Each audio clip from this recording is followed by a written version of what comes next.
Tonight we have Dr. Rob Suryan. He's Associate Professor, Oregon State University, and at the Hatfield Marine Science Center.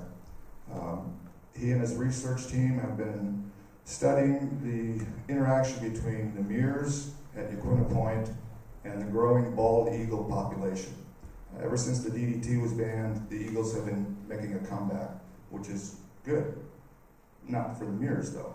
So we're going to hear what he and his team have discovered out there at Yaquina Point, as well as other studies and research that he's done. So please give Dr. Suryan a very warm welcome.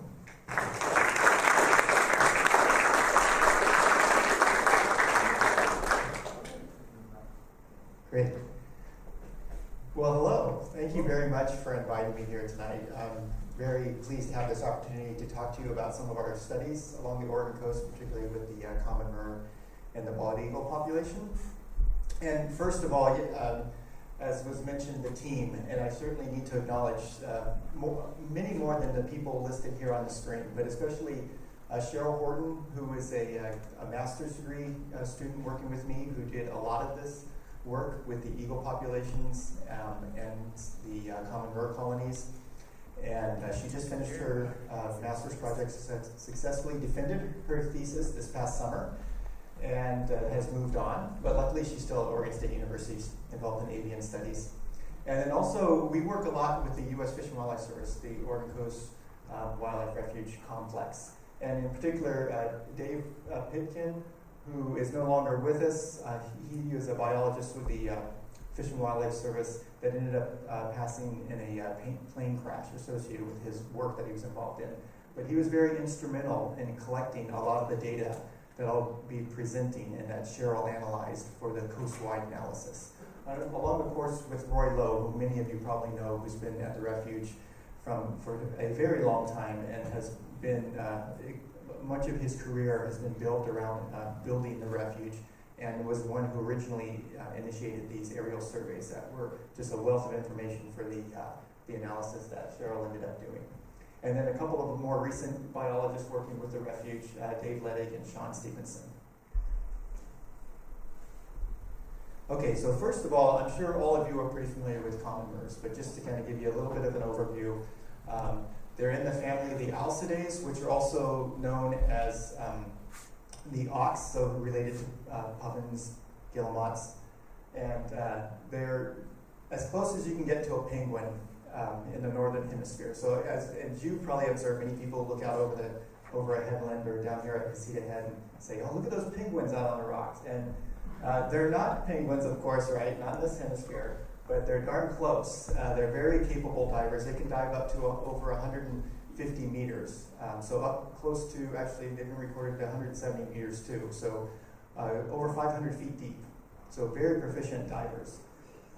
And they make that compromise, as you can see here, with the real short wings too. So they actually propel themselves underwater with their wings. So they're wing-propelled divers, as is the rest of the auks. So when they're flying in through air, you notice that they're flying very rapid wing beats, and very low to the water generally. They're not that type of bird you see soaring up high, right? We refer to it as having high wing loading. They are relatively slow to mature, as is most marine birds. So they will not begin breeding until they're maybe 3 years old or more. And so they really start maturing at about 5 to 7 years old. They live easily 15, 20 years or more. We're not exactly sure how long murres live, at least along this coast. Their breeding season is primarily April through August here, and they have really strong site fidelity. So they generally come back to the same site year after year, unless they have reason not to, as we'll discuss more about why they have reasons not to come back to certain sites now. And also native-phylogeny, where the chicks, once they leave a colony, they often will return back to that same colony to then, once they're old enough, to mate and raise their young too. But there's a lot of exceptions to that. As with most seabirds, they generally mate for life. They're monogamous, both by parental care. Both parents, the male and the female, share incubation duties, share chick rearing duties. But they do, if one mate is lost or they don't seem to be able to time the incubation trips right or the foraging trips right, and they're not successful breeders, they will split and try to find somebody else who they can be more successful with. So they share duties, but as not too surprising, when push comes to shove, the female ends up doing more work usually when they're having a hard time finding food, and the males are generally more involved in nest and territory defense. So they lay only one egg too, right? So the maximum number of chicks they can produce in 1 year is one chick, and oftentimes they're not successful producing one chick. So really slow to reproduce. So, and as you've seen here along the coast, this is at Yaquina Head, how densely packed they can be, right, out on the colonies. Shoulder to shoulder, they really don't defend a nest. We keep referring to it as a nest oftentimes, just because we're just commonly referring to birds building and seabirds building nests, but they really don't make a nest. They just lay their egg on the rock. And they defend that territory right around the egg, that's it. So you see them shoulder to shoulder where they're nesting. Okay, so here it is. Here's what the egg looks like. It's actually a very large egg, and that's pretty typical of seabirds that lay a single egg. They lay one large egg. There's a lot of yolk in there, a lot of nutrition for the one chick that hatches out fairly large, and so that chick has a much higher survival probability with all that extra energy. And then here's a picture of two chicks standing in front of the adults. They just look like mini adults, little downy there.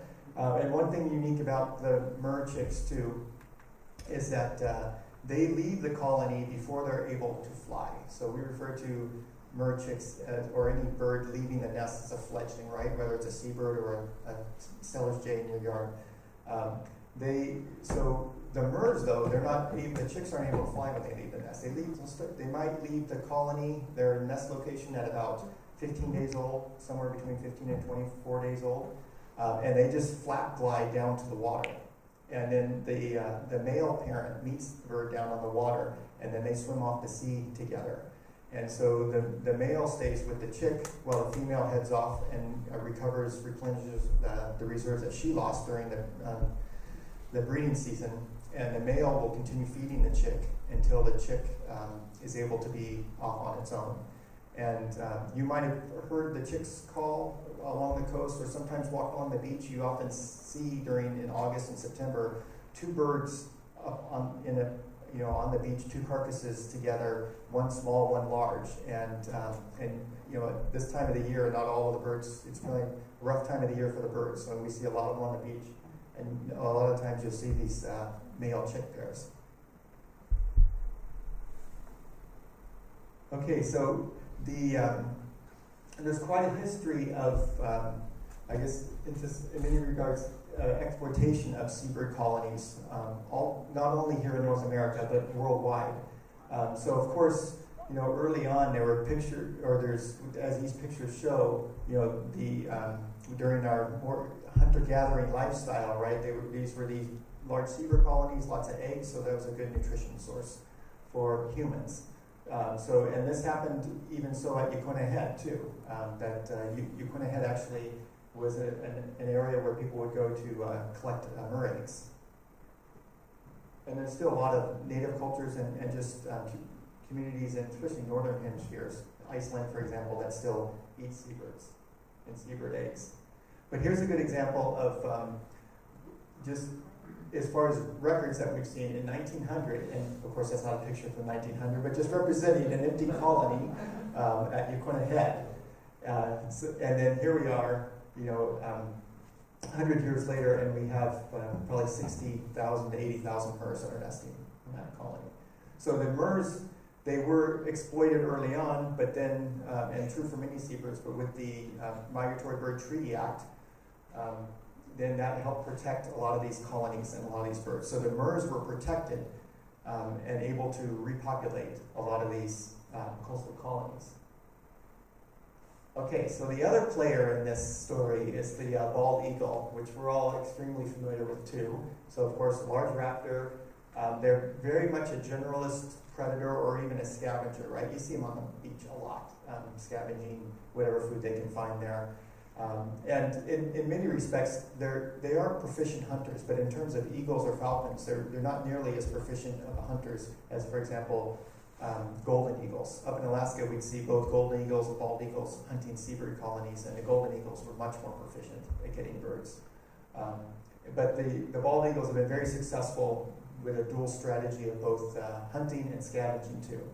So they mature at a pretty comparable age to Murres, and their breeding season is similar, a little bit earlier though, in that their chicks are fledging just about mid-June, which is when the Murre chicks are just hatching. And they also have pretty strong site fidelity too. Okay, so another kind of similar kind of story with eagles, right? Exploitation of eagle populations. First of all, they're eating salmon in salmon streams, or eating other resources, maybe either other birds or other mammals, sometimes livestock, calves, etc. So they're considered to be competitors for humans. So they were actually hunted intentionally to try to cull predators. They also lost habitat. Here's an example of a nest being removed. And then, of course, some of the larger population declines and beyond direct killing was because of the use of pesticides, right? DDT and eggshell thinning severely reduced populations. So you have a situation where at the time that the Murres were being protected from earlier exploitation, the eagles are being decimated, populations are being decimated. So it kind of opened up an opportunity for the Murre populations to really expand without these predators. Okay, so here's a picture of just one of the eel nests that was taken during a survey by the U.S. Fish and Wildlife Service. There's a couple of birds there in the nest, a couple chicks, and then the adult out here on the limb. And this just shows, this is data from the Oregon Cooperative Wildlife Research Unit. So Bob Anthony and Frank Isaacs, who did, during the period of time, over 20 years or so, while the eagle was listed as an endangered species, they did very detailed studies of nest distribution and reproductive success. And they were with the Oregon State University Department of Fisheries and Wildlife. And so this just shows data that they collected showing in 1978 the distribution of bald eagle nests, just like I showed you in the previous slide, and then here in 2007, and how much of expansion in bald eagles there had been over those decades. And this just shows a graph along the for coastal sites and how rapidly the eagle population has recovered since the 70s.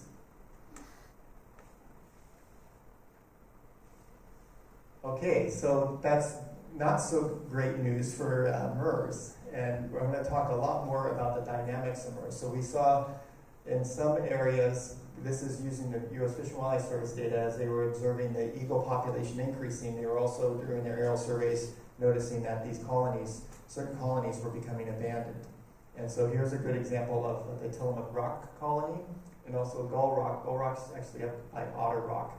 And those colonies went from, just under 10,000 to slightly over 10,000 birds in the late 1980s when Roy Lowe first started those surveys, down to 0, and there's kind of occasional occurrences of birds in recent years. But that wasn't the case everywhere along the coast. So here's those same two colonies plotted here, the Gull Rock and Tillamook Rock, and then the black line with the diamonds is Yaquina Head. And you see how much Yaquina Head has really grown over that same time period. Okay, so some of the questions that we are really interested in addressing with all this interesting background information is, at these colonies, what are the main predators in addition to the eagles, and what are the predation dynamics? How are these the interactions between the predators and prey occurring to cause the results that we're seeing? Those predation processes, how do they affect reproductive success, and if there's regional differences along the coast too. Okay, as I mentioned, the bald eagle data comes from Bob Anthony and Frank Isaacs and their crews for many years of scouring Oregon for using hiking, cars, aircraft to document the distribution and abundance of bald eagle nests.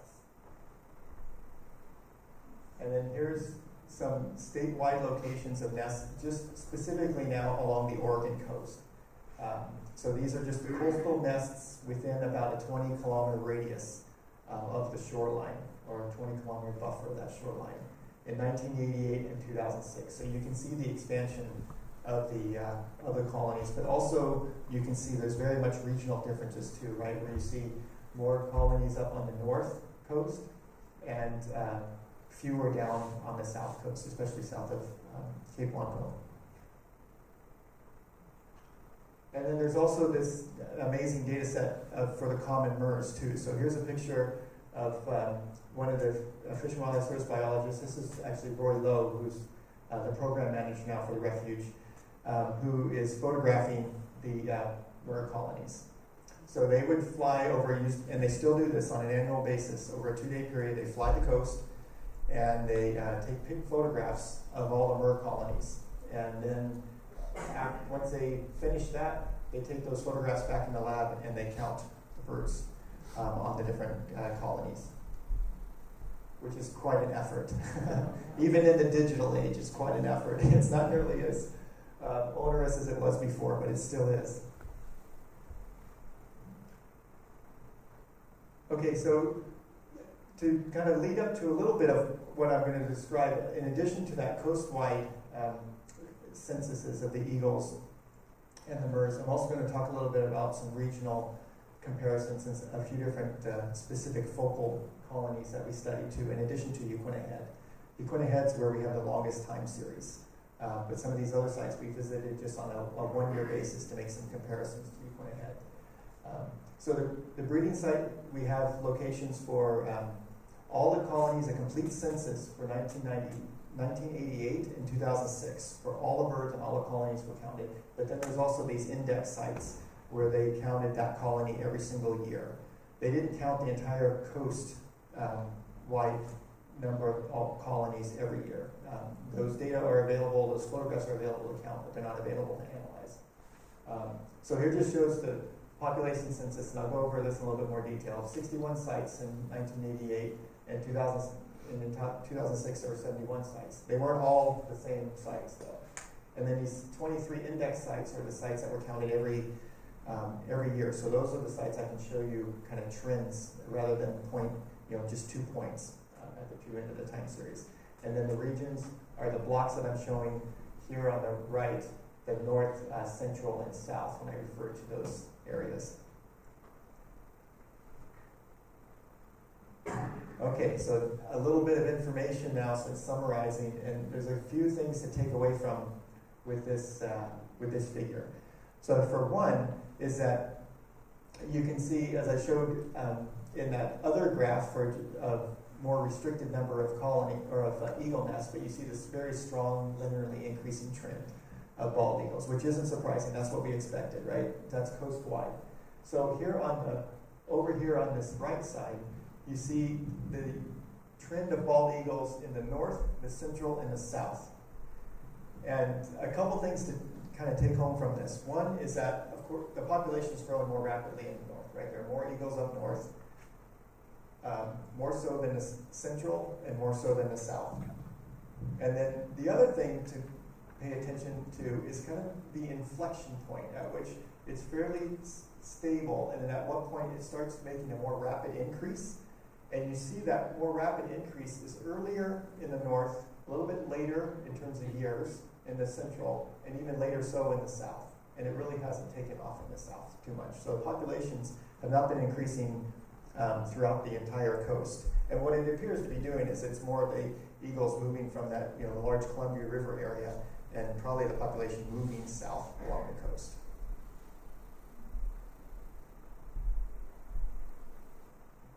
Okay, so here we have the number of breeding sites occupied. So starting in the north, and this is using the 2 census years, so about a 20-year span, 1988 to 2006. So in the north, where we have the highest eagle density, there were 4 fewer sites used in 2006, but the number of occupied sites differed. So 15 of those sites had been abandoned between those two over those 20 years. There were 11 newly established sites, and then only 17 of the sites used in both years. But you can see there's been at least a slight decrease, right, in the number of sites used.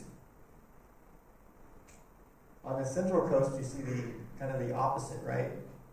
Intermediate eagle density, but the number of occupied sites has increased dramatically, right? And on the south coast, there's been very little change, right? There's fewer eagles down there, and the number of sites used has been pretty steady over the couple decades. Okay, so this is, again, still looking at redistribution, but this is the total number of birds. So not just sites, so not just colonies, this is the number of birds.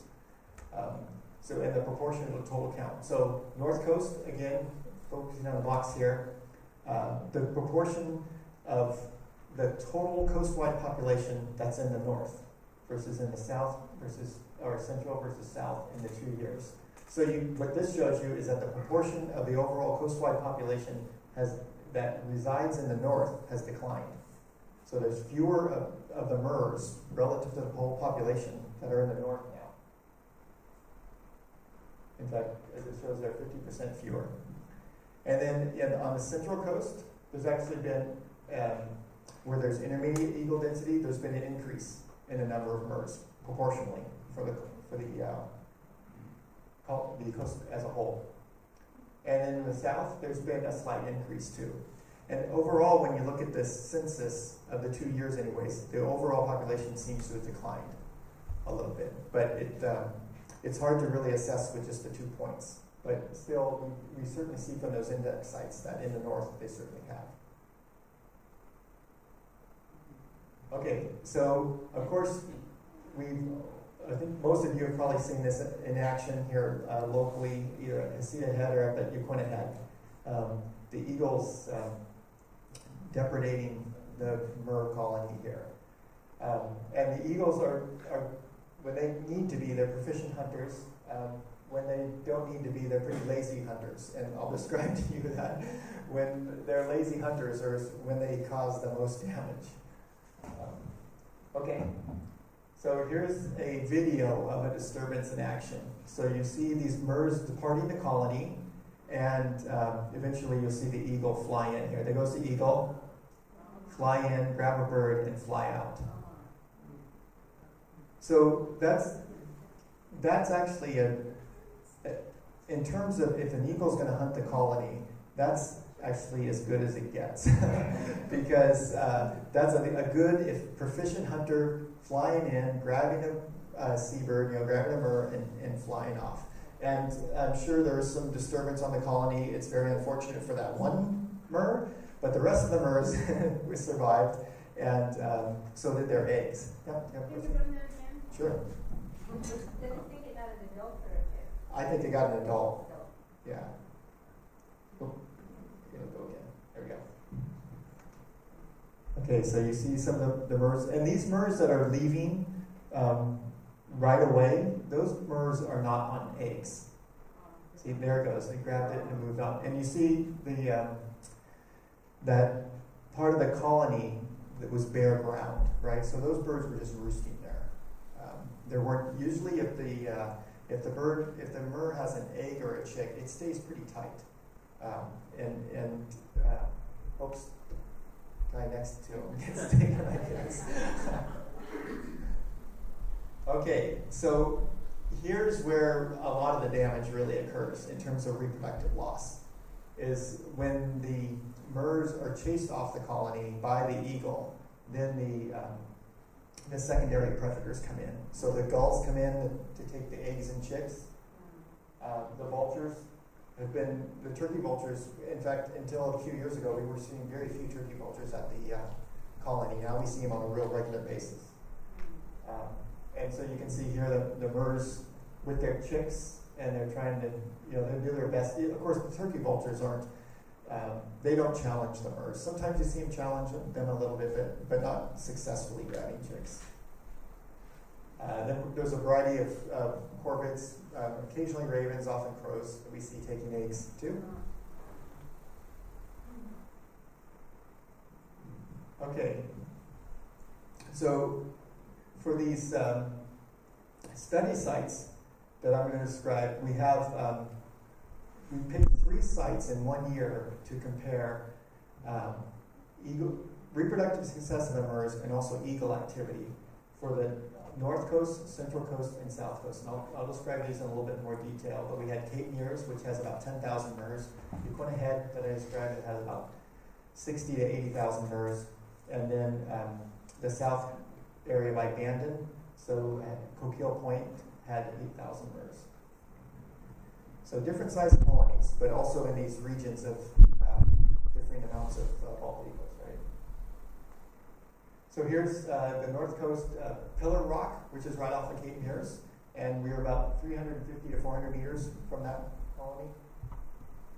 And Flat Top Rock, and Colony Rock there at Uquina Head. And then here's a picture of North Coquille Point Rock, so right off of Coquille Point in Bandon. And that one was more distant. It was 400 to 500 meters from the headland. So, with this type of, a lot of seabird studies that we do in other areas, we actually are on the colonies collecting information, in blinds right up really close to the birds. In these situations, since their birds are on sea stacks, we're doing remote observations using usually spotting scopes, binoculars, and cameras. And we also, what Cheryl set up at these colonies too, to look at continuous predator disturbances, or to continuously record predator disturbances that happen pretty infrequently at times, is these remote video cameras that were on during daylight hours. So she set those up at the 3 study sites, and then of course had an enormous amount of data to sort through after the field season. That's a great thing about these technology collecting data for you, but then you have to deal with it afterwards.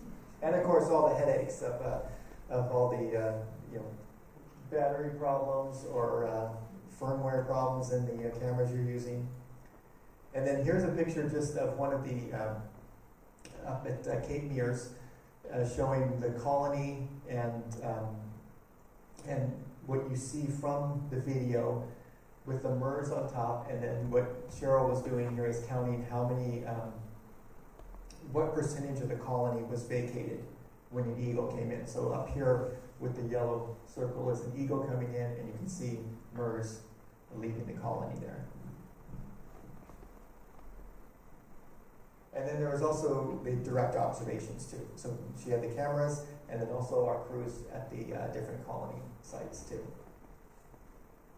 And part of what we could do with the with our direct observations is be able to get a lot more detailed information about the predators. So we could tell the species of both the primary and the secondary predators. So the primary predator being the one that chases the adults away, and the secondary predators are the ones that are coming in after the eggs and chicks, which we couldn't get that information from the video cameras. Yep. Looks like the Murres have pretty early warning of the eagle coming. How is that? How are they sensing it? They do have early warning. From just being out there, my first indication is the gulls. The gulls are the alarm calls. And I don't know if that's what the Murres are using too, but they're definitely my first indication that there's an eagle in the area. But sometimes you do start seeing the Murres go through a lot of just activity, posturing, movement around, and before you hear the gulls. But primarily it's the gulls. And so the gulls are both good and bad. I mean, the early warning system, the gulls will chase after the eagles. There's always at least a couple gulls on the eagle's tail following around and chasing them away, because the eagles will take the gull chicks too, right? And the cormorant chicks, of course. But then once the eagle chases the Murres adults away, then the gulls just wreak havoc on the colony, eating the eggs. And then so we are also collecting information on reproductive success using these direct observations, because we need, for example, down at Coquille Point, we needed a high, and same is true for Cape Murres, but especially at Coquille Point with a more distant colony, we needed a high-powered Questar spotting scope. And then so we wanted to get the number of young fledge per pair. And we had, during that 1 year in 2012, we had about 717 hours of observation. Okay, so one thing we wanted to first compare is what are the main predators, but also do our observation data and our video data, how well does it line up? And you can see certainly the observer data in black and video data in the gray there. There are some differences. At least the relative proportions are about the same, but this made us be selective about which data sets we use to answer specific questions. But you can see here, not surprising, the vast majority of the disturbances are bald eagles. It was over 50% of these initial disturbances are bald eagles. And then we have a combination of bald eagle, peregrine falcons, brown pelicans, turkey vultures, others, and then unknowns. Sometimes the birds just end up flushing out the colony and we're not exactly sure why. So it's quite a mix of predators that are out there at the colonies. And then the rate of disturbance is, this was quite striking and not too surprising, but so this is the number of disturbances per hour on the north coast, central coast, and south. And you can see that the number of disturbances on the north were quite a bit higher than the south, which we expected. This was what we didn't expect, how frequent the disturbances are at Uquinna Head. And they were comparable to the north side, which, as you recall, in the north there are more eagles up there. And so that was definitely a surprise for us for that year. And I'll talk a little bit more about this, but I think this is a relatively new, at least during our time span of having studied the Murres at Uquinna Head since 2007. We have an earlier data set from Dr. Julia Parrish at the University of Washington, who studied Murres there from 1998 to 2002. And we don't have disturbance rate data, but we have reproductive success data, and their reproductive success, except for the real strong El Nino of 1998, their reproductive success for the Murres is quite a bit higher. It's it's comparable to our earlier years, like 2007 to 2010, which I'll talk a little bit more about. So I think the amount of disturbance and the low reproductive success we've seen in recent years seems to have been this more of a change around 2011 for us. Okay, and then this is looking at colony evacuation. So in this case, now we're looking at the proportion of disturbances that evacuated, cleared the colony. So cleared 25% of the colony, 50% of the colony, or in some cases 100% of the colony, where an eagle came in and there were no Murres left on the colony at all. And then we have the north, the central, and the south. So the central, being Uquinna Head, we see a lot of disturbances that are affecting a quarter of the colony, sometimes up to 50 or 75%. On the south coast, you can see that very little of the colony is affected by what few disturbances they had there. But then here on the north coast, the disturbances that occurred, almost all of them caused complete evacuation of the colony. And I think it's partly had to do with just the intensity of the frequency and also the intensity of the eagle disturbances up there. There were a lot more eagles involved in any one disturbance. Then we also had, you might have heard, a situation of pelicans kind of ravaging the colony in 1 year or two. So this just shows, and I'll play that again. I can get to it. It's kind of gruesome. I don't want me to play it again, but it did. So watch real closely and see what this pelican is actually after. So it grabs a chick, right? It's grabbing chicks, it's shaking them around. The chick then regurgitates a fish, and the pelican eats the fish. So that's a pretty desperate way to get a fish. Yeah. We don't see very many pelicans this year. Is there some reason why they have been so scarce? Right, yeah, that's a good question. We saw them early, And same with the Heerman's gulls too, seem to move up north real early. So a lot of the pelicans, they nest down south, right, in Southern California, Channel Islands, and then down into Mexico. And this year had some of the highest reproductive failures of pelicans on record. So the pelicans, and it's true for the Heerman's gulls and some of the terns too, they seem like they moved up the coast early. And it seemed, I'm not sure, I haven't even looked at the survey data. I think it's available now for pelicans along the coast here in the summer and fall. But it seemed like they just either moved through north of here, but there weren't very many here during the summertime. We noticed that too. But there are certainly plenty of them further north. So I'm not sure why we didn't see many here, if they just moved through and continued moving north or what. But there's a lot of people noticed that same observation. And I noticed was it early May or it was in June. I was up in Puget Sound, and I couldn't believe how many Heerman's gulls are up there already. So yeah, in this year we had this situation where the pelicans, this isn't the first time this has been documented, but where especially the young pelicans come in and they'll roost on the colony, and on the Murre colony, and they'll be just seem to be just resting on the colony, and every time they get up and walk around, the Murres get disturbed, and the pelican settles back down, and then the Murres kind of get comfortable again and move back next to their eggs. But in this particular year, in 2012, we had a situation where the pelicans just, they weren't just roosting on the colony, and they were, as you see here, actively pursuing the chicks. And there were some that were feeding on the chicks too. They were eating the chicks.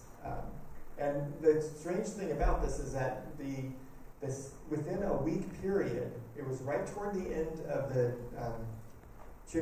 toward the period of time, the end for some of the Murres, but a period of time when the Murres were just getting ready to leave the colony, the Murre chicks would.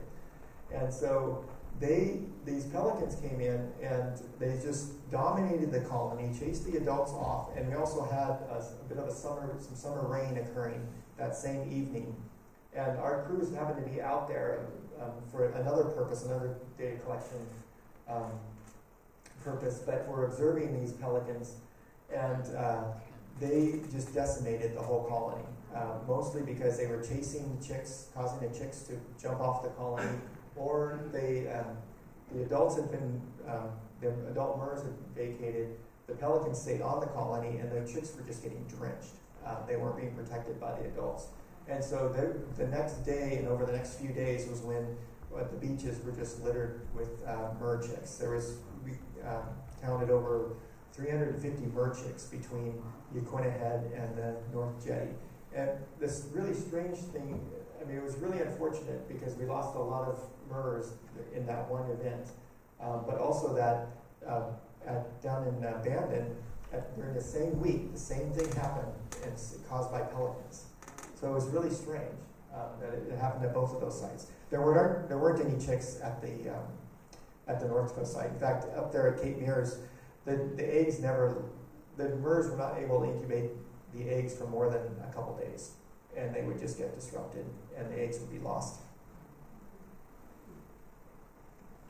Okay, so going back to the reproductive success that I was talking about, 0.6 chicks fledged per pair or per egg laid. So saying that slightly over half of the pairs are successful rearing a chick to fledging age for it to leave the colony. So the average being about 0.6 for the Yaquina Head colony. And here's what we observed in 2012.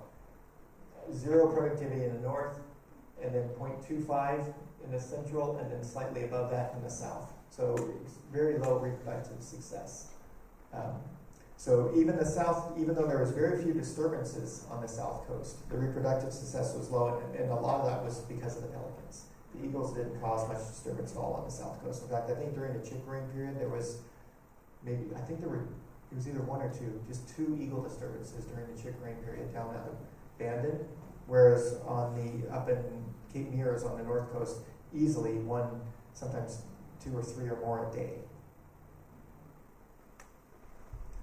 Okay, so to look at some of this in a little bit more detail and put it into context, as I mentioned, the Aquina Head colony we've been studying since 2007 and collecting this predator data there. So that's a picture of Colony Rock up above on the right and then Flat Top Rock below. Okay, so this figure is going to stay in here for this next series, and it just shows the months of May, June, and July, and the proportion of all the disturbances that occurred either for that season in May, June, or July. And then we have the two time periods broken up here, 2007 to 2009, 2010 to 2013. And one thing that you notice is that 2007, the earlier time period, we'd see this peak into June, and then a decline in the number of disturbances from eagles for the most part. And mid-June being the time period when the eagles chicks are leaving the nests.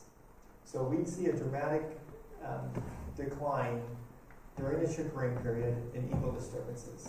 But since 2010, we have not seen that. We're seeing disturbances, and this is where we're seeing a lot of the reproductive loss. We're seeing disturbances from eagles continue all the way through June and in through July.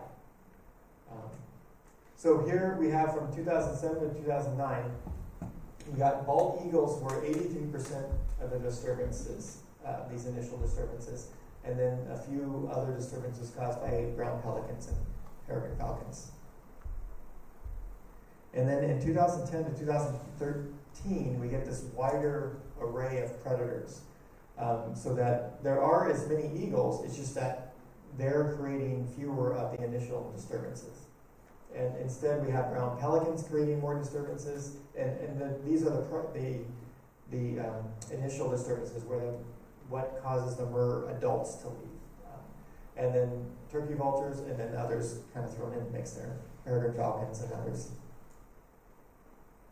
And then when you look at the secondary predators, so secondary predators being those predators that move in and start taking eggs and chicks.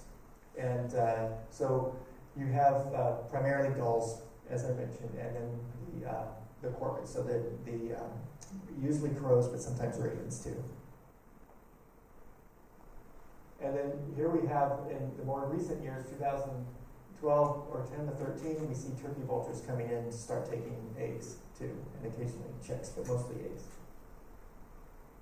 So here's kind of a perfect photograph showing what ends up happening with these, with the eggs once the adults have been, the Murre adults have been displaced. And so these secondary predators are the ones that are causing the major reproductive loss. They're removing the eggs, they're removing the chicks, and they're on average causing 8 times more loss per disturbance than the primary ones.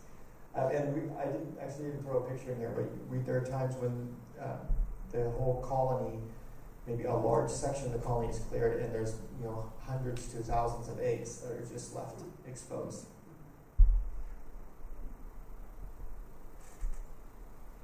So here's what we've seen now in recent years.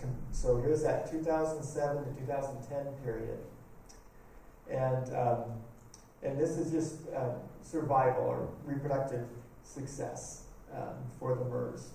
And these black lines, this shows variation in the data, but the black lines are the median. So those are really ones you want your eyes to kind of train on here. And you can see that 2011, 12, and 13, the reproductive success has dropped dramatically at Aquina Head because of that prolonged disturbance period by the eagles and other birds. And 2014, we haven't air checked yet, but the preliminary summary, it's going to be, I think, probably our lowest one on record. It's going to be lower in 2013. It was amazing this year how much loss there was. Very few birds were successful at Aquina Head raising chicks. So it seems like, and we've often wondered, are we going to start, is this just this progression that the eagles kind of population's increasing, the eagles moving south, we're going to see more of this, is Yaquina Head going to become more like some of these North Coast colonies where they're not even allowed to incubate the eggs? But at this point, the colony is large enough it seems like there might be to some extent, a given amount of predator swamping where, the eagles there aren't enough eagles to get the entire colony to vacate. And we were thinking that would be Yaquina Head's main salvation during these years, but now we're starting to wonder if there's enough eagles showing up to keep Yaquina Head from being reproductively successful. Okay, so overall, and I'm anxious to hear whatever questions you might have, but also to kind of summarize a bit more of our thoughts on what's going on out there too, is that there's these increasing regional impacts along the coast as the eagles are still expanding into carrying capacity, or what the habitat can support for bald eagles. It doesn't seem like we're there yet, that the population is going to continue to increase, at least in the central and maybe the south part of the coast.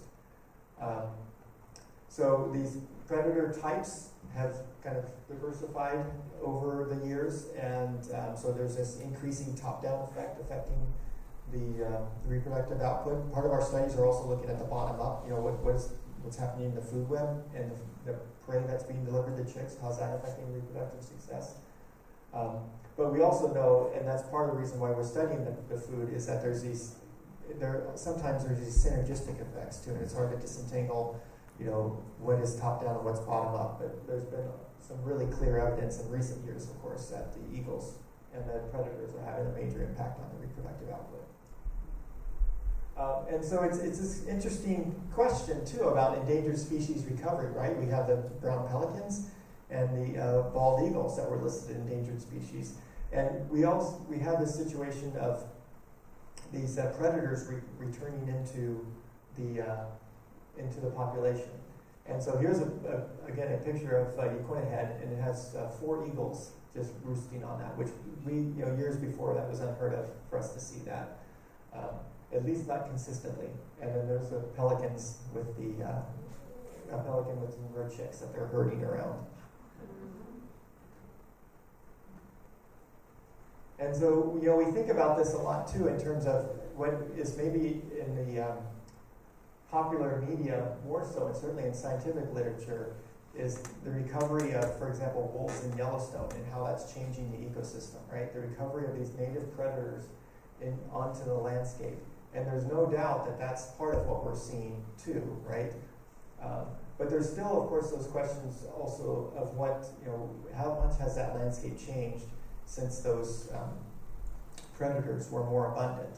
So, for the eagles in particular, we think, well, what are the alternative food sources? And there's no doubt that these Murre populations have increased to numbers and maybe colonies larger and more broadly distributed than maybe historically there was when the eagles were, and they're more abundant.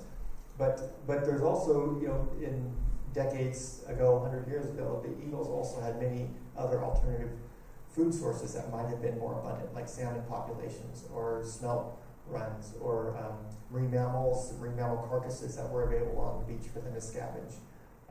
So I think there's no doubt it's a rebalancing of predators and prey, but again, the question remains is how much of it is similar to what the dynamic might have been before. And so there's a lot of people who have been involved in these studies over the years, and I'm just going to leave their names up here.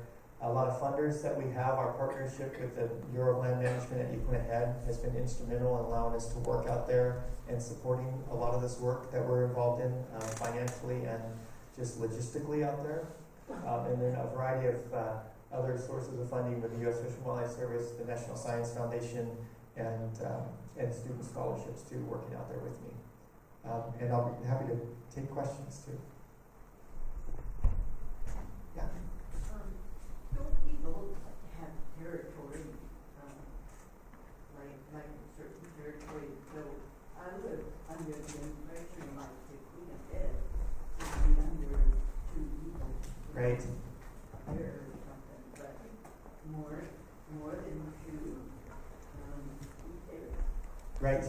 Yeah, so they absolutely do defend territories. And so part of the analysis that Cheryl did look, one question we had was, is it in terms of whether a colony, it becomes abandoned, or whether the population increases or decreases at a given colony, is it affected by just the number of eagle nests near that colony? So part of the analysis that what we included in there was to count the number of eagle nests within a given radius around each Murre colony. And that ended up actually not being an important variable.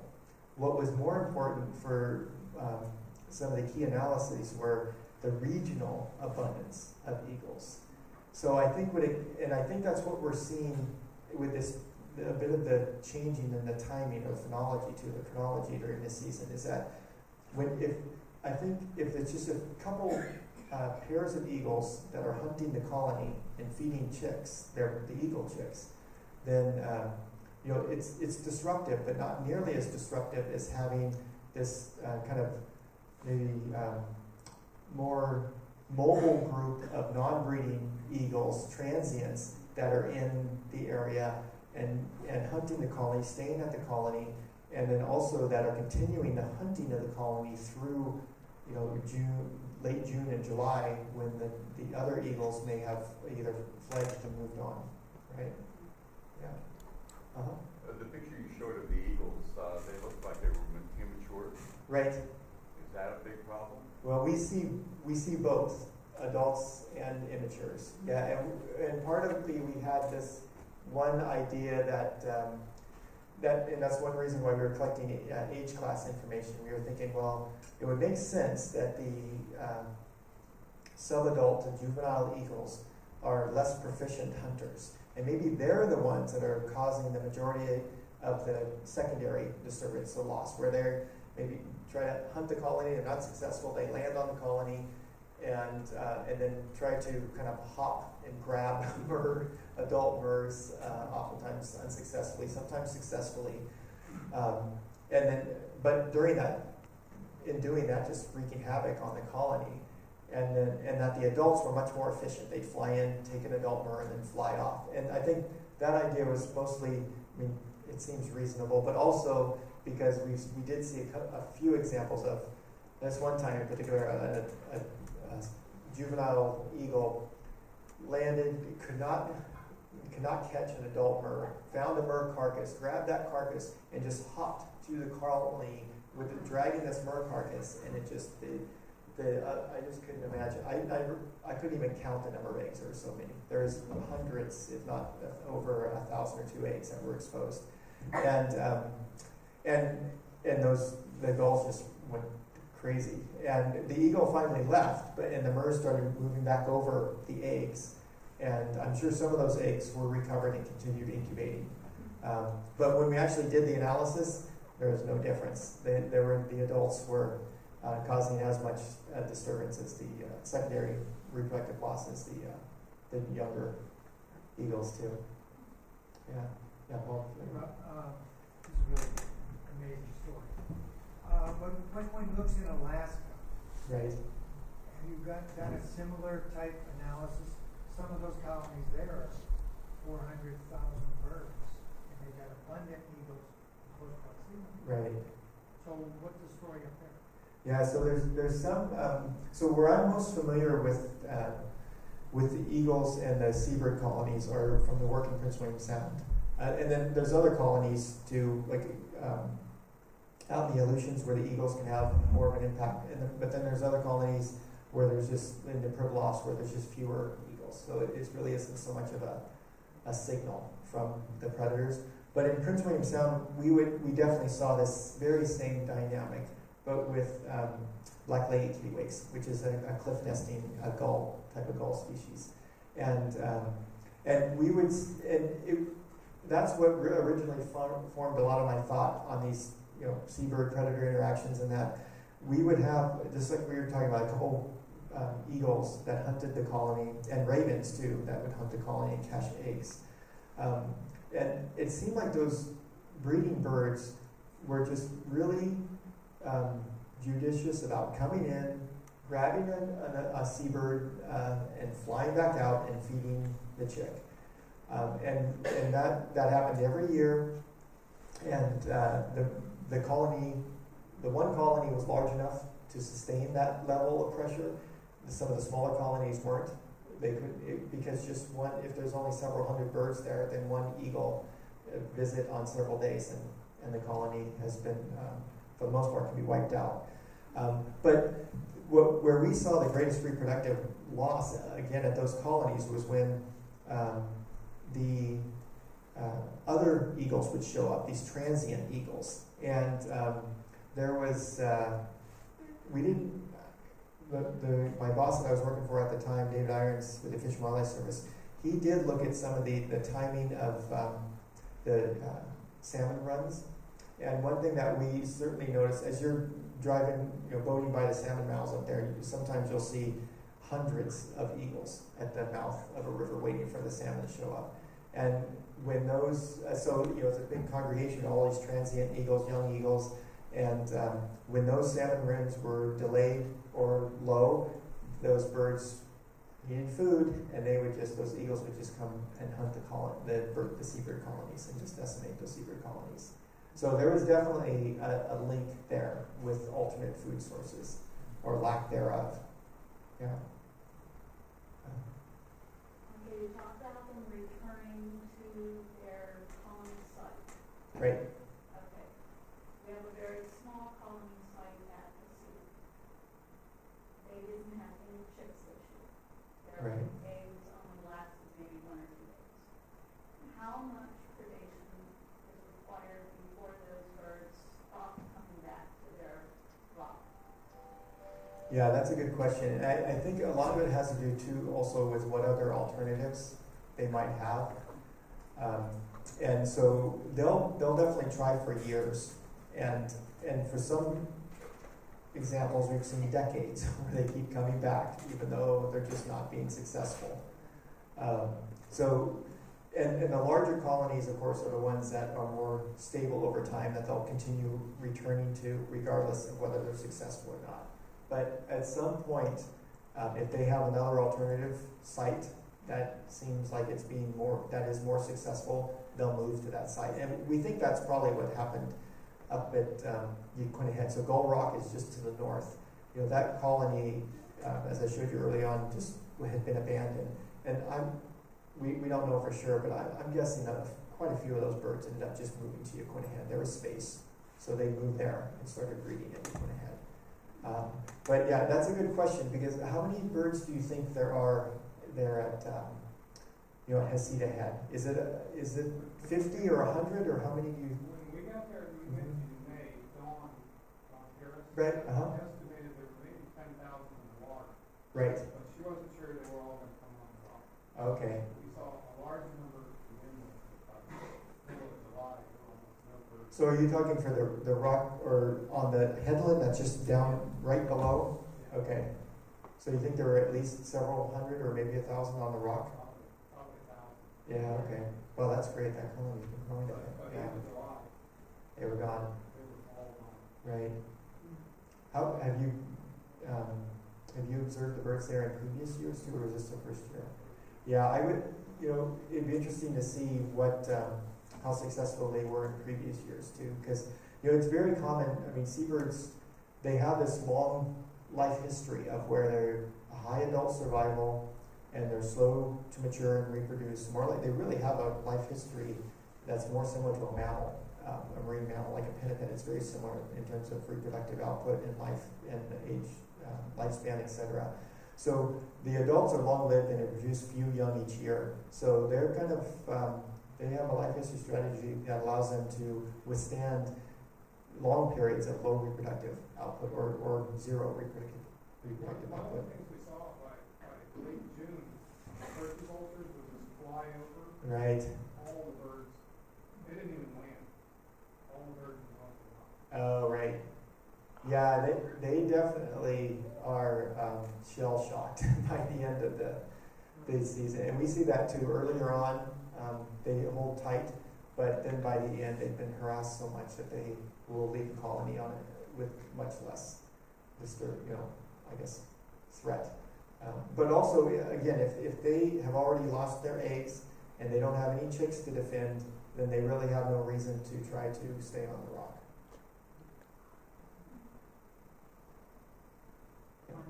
Okay. Did the mule die on a couple of years ago from the food shortage? We had that post one Right. about that. Did that affect the numbers at all? You know, it's likely not. It's hard to, the numbers aren't, I guess they're not that precise to really be able to look at how much of an impact these mortality events have. And then also because a lot of those mortality events may not be local birds. They might be birds from outside the area that have come down along the coast. And, it's certainly oftentimes, especially in the fall, we get a lot of bird mortality. And that's the roughest time of the year for these, the young birds. They're they fledged and they're on their own and they're trying to make a go of it, right? And so I know some of in situations, for example, when these big fulmar die-offs, when there's been necropsies, examinations of those birds, a lot of times you see that they're the young of the year birds, so they hatch year birds. Yeah. Great. Is that it? Well, thanks very much.